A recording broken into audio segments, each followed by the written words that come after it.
Punjab state के जो हक बनता है, बहुत से पैसा इन्होंने रोका हुआ है, चाहे वो आरडीएफ का हो, चाहे एनएचएम का हो, चाहे और डिपार्टमेंट का हो।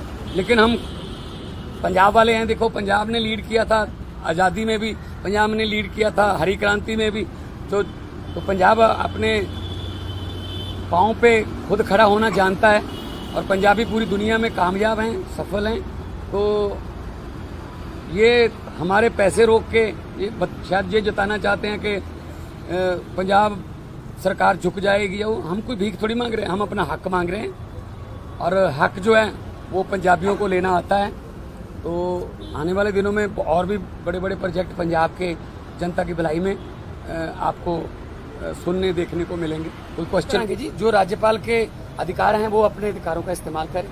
जो एक लोकतंत्र में एक चुने हुए मुख्यमंत्री के, चुनी हुई सरकार के अधिकार हैं, हम अपने अधिकार, और क्लैश नहीं ऐसा होगा कि कोई किसी काम को रोकना है, मिलके काम करेंगे। देखो, राज्यपाल जो है वो सेंटर और स्टेट की गवर्नमेंट के बीच में ब्रिज का काम करता है, पुल का काम करता है। मुझे उम्मीद है कि हमारे पंजाब के जो राज्यपाल अभी नए गुलाब चंद कटारिया जो आए, वो 8 बार के विधायक भी रहे, 1 बार MP भी रहे, मंत्री रहे और असम के राज्यपाल भी रहे, बड़ा तजर्बा है उनके पास। तो हमारा पैसा जो रुका हुआ है वहाँ पे, या कुछ बिल रुके हुए हैं, तो मुझे उम्मीद है कि वो, क्योंकि एक बहुत सुलझे हुए और एक्सपीरियंस्ड राज्यपाल हैं, तो हमारा वो मसला भी हल करवा के देंगे। और मैं आज भी मिल के आया हूँ और कल भी 15 अगस्त में हम साथ थे, इकट्ठे थे राजभवन में।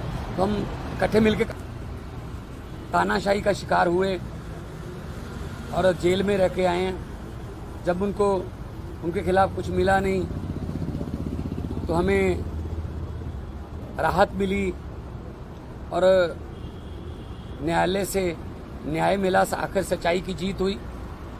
तो उनको मिलने आया था और उनकी तंदुरुस्ती की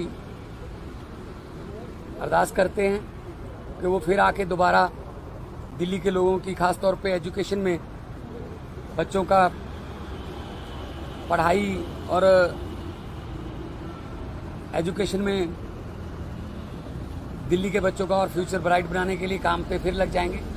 क्योंकि हम लोग कुछ ज़्यादा जश्न मनाने वाले लोग नहीं हैं, क्योंकि सिस्टम को ठीक करना है। जिस दिन सारा सिस्टम देश का ठीक हो गया उस दिन जश्न मना लेंगे। आज अरविंद केजरीवाल जी का जन्मदिन भी है, तो सुनीता केजरीवाल जी को भी मिला और हमें उम्मीद है कि जैसे संजय सिंह जी और मनीष सिसोदिया जी, इनकी तानाशाही की, अहंकार की दीवारों को तोड़कर न्यायालय में जाकर सच्चाई की जीत हासिल करके बाहर आए हैं। आने वाले कुछ दिनों में ही आपके इन्हीं कैमरों के जरिए हम अरविंद केजरीवाल जी को भी बाहर आते हुए देखेंगे। क्योंकि इनके पास कुछ नहीं है, इनके पास सिर्फ झूठे पर्चे हैं। एक पर्चे से निकलता दूसरे में डाल देते हैं, सिर्फ ये कि दिल्ली का मुख्यमंत्री जेल में रहे। तो और उसके बाद जेल में नेताओं को, जेल में सत्येंद्र जैन जी को, संजय सिंह जी को, मनीष जी को, अरविंद जी को जेल में करके उसके बाद इन्होंने कोशिश की, बीजेपी ने, जो इनकी आदत है कि पार्टी को तोड़ दें कहीं ना किसी तरीके से, लालच दे लें किसी को, या किसी को वैसे ही डरा लें कि अब कुछ नहीं होगा जी, पार्टी बिखर गई है वो। तो मुझे ये बताते हुए खुशी हो रही है, उस संकट के समय में हमारी पार्टी बिल्कुल नहीं टूटी और कोई दरार नहीं है पार्टी में, कोई किसी किस्म का ग्रुपिज्म नहीं है, कुछ नहीं है। इन्होंने अफवाहें बहुत फैलाई, परसेप्शन बनाने की कोशिश की, झूठा प्रचार किया कि शायद अरविंद केजरीवाल मनीष सिसोदिया का नाम ले देंगे, शायद मनीष सिसोदिया अरविंद केजरीवाल का नाम ले देंगे। ऐसे मतलब झूठा प्रचार करते रहे। लेकिन हम किसी और मिट्टी के बने हुए हैं, हम नॉन पीढ़ी के बैकग्राउंड से आए हुए लोग हैं। हमारे वो टांगे खींचने वाला कल्चर या एक दूसरे को नीचे दिखाने वाला कल्चर नहीं है। हम वो पत्ते नहीं जो शाख से टूटकर गिर जाएंगे। आंधियों को कह दो अपनी औकात में रहें। तो पार्टी और मजबूत होगी। मनीष सिसोदिया जी के आने के बाद पार्टी और मजबूत होगी और खुद भी वो बहुत मेंटली तौर पे स्ट्रांग होके निकले हैं। और ऐसे ही अरविंद केजरीवाल जी मेंटली तौर पे और स्ट्रांग होके निकलेंगे और ये पार्टी जो है आने वाले फ्यूचर में देश का जो भविष्य है, देश का जो फ्यूचर है, वो आम आदमी पार्टी है। पंजाब और हरियाणा में हम जिस ईमानदारी से और जिस शिद्दत से काम कर रहे हैं और लोग उन कामों को रजिस्टर भी कर रहे हैं, शाबाशी दे रहे हैं, तो चाहे वो एजुकेशन के फील्ड में हो, बिजली के फील्ड में हो, हेल्थ के फील्ड में हो, इंफ्रास्ट्रक्चर के फील्ड में हो, तो हम काम ऐसे करते रहेंगे।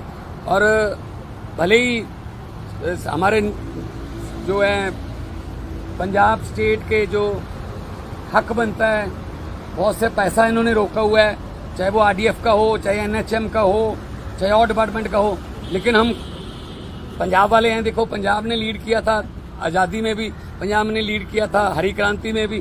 तो पंजाब अपने पाँव पे खुद खड़ा होना जानता है और पंजाबी पूरी दुनिया में कामयाब हैं, सफल हैं।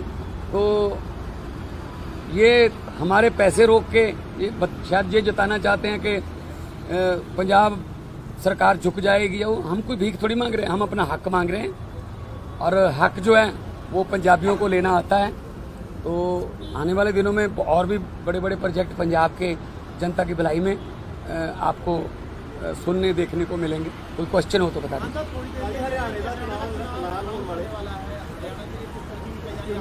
बिल्कुल, देखो, हम नेशनल पार्टी हैं, हम हर एक चुनाव लड़ेंगे, चाहे वो गांव पंचायत का हो, चाहे ब्लॉक समिति का हो, जिला परिषद का हो, नगर निगम का हो, कॉरपोरेशन का हो, एमसीडी हो, तो हर चुनाव लड़ेंगे। और आज इलेक्शन कमीशन की प्रेस कॉन्फ्रेंस है, कोई भी तारीख डिक्लेयर होती है तो हम लड़ेंगे। और शायद पंजाब के 4 बाई इलेक्शन भी हैं, तो शायद उनकी भी तारीख साथ में आ जाए। तो हम हर अपना एक एक कार्यकर्ता हमारा जोश में है और पार्टी के पंजाब के 2.5 साल और यहाँ के 8.5 साल के काम, हम स्कूलों की, अस्पतालों की बातें करते हैं, हम धर्म की या समाज को बांटने वाली नफरत की राजनीति नहीं करते। डॉक्टर हड़ताल ने पंजाब की पूरे देश ने ट्वीट करके कहा है कि इंडिया उनके साथ है उनकी लड़ाई में, आप क्या कहेंगे? नहीं, बिल्कुल बिल्कुल इकट्ठे हैं जी। और अहंकार जो था वो 2024 के इलेक्शन में टूटा है। अब वो वाली बात नहीं रही जिस तरीके से पहले काम करते थे कि हम तो शायद खुदा हो गए, हम तो भगवान बन गए, जो मुंह से बोलते हैं वो कानून होता है। वो वाली बात नहीं है। लोकतंत्र ने सिखा दिया, तो जितना लोकतंत्र में सीखते रहेंगे अच्छे रहेंगे। वरना आपको पता ही है, देखा है आपने सबने कि ब्रेकफास्ट ढाका के प्राइम मिनिस्टर हाउस में था, लंच भी रखा हुआ था, 100 बंदे ने मिलना था, लेकिन वो लंच वहां के प्रधानमंत्री को नसीब नहीं हुआ। जनता लंच करके गई है उनके घर पे। पब्लिक है जी, तो पब्लिक है, जब चाहे पब्लिक आदमी अर्श पर, जब पब्लिक चाहे आदमी फर्श पर। नहीं, देखो, बहुत मंदभागी घटना है और इस जमाने च इस तरह की घटना होनी नहीं चाहिए। सीबीआई ਨੂੰ केस दे दिता गया ਤੇ जो डॉक्टर ਜਿਹੜੇ ਨੇ ਉਹਨਾਂ ਨੇ ਆਪਣੀ ਜਿਹੜਾ एकता भी दिखाई है और ਨਾਲ ਉਹਨਾਂ ਨੇ ਕਿਹਾ ਕਿ ਐਮਰਜੈਂਸੀ ਸਰਵਿਸ ਚੱਲਦੀਆਂ ਰਹਿਣਗੀਆਂ। ਡਾਕਟਰ ਦਾ ਜਿਹੜਾ ਸਾਡੇ ਸਮਾਜ ਦੇ ਵਿੱਚ ਡਾਕਟਰ ਦਾ ਰੁਤਬਾ ਰੱਬ ਤੋਂ ਬਾਅਦ ਦੂਜਾ ਹੈ, ਨਾਮ ਹੈ ਡਾਕਟਰ ਦਾ। ਸੋ ਇਸ ਤਰ੍ਹਾਂ ਦੀਆਂ ਘਟਨਾਵਾਂ ਦੀ ਨਿੰਦਾ ਹੋਣੀ ਚਾਹੀਦੀ ਹੈ और ਫਿਊਚਰ 'ਚ ਇਹ ਨਾ ਹੋਣ। ਰੋਜ਼ਾਨਾ ਖਬਰਾਂ ਨਾਲ ਜੁੜੇ ਰਹਿਣ ਲਈ ਚੈਨਲ ਨੂੰ ਸਬਸਕ੍ਰਾਈਬ ਕरें ਤਾਂ ਜੋ ਹਰ ਪ੍ਰਕਾਰ ਦੀ ਖਬਰ ਤੁਹਾਡੇ ਕੋਲ ਜਲਦੀ ਪਹੁੰਚ ਸਕੇ।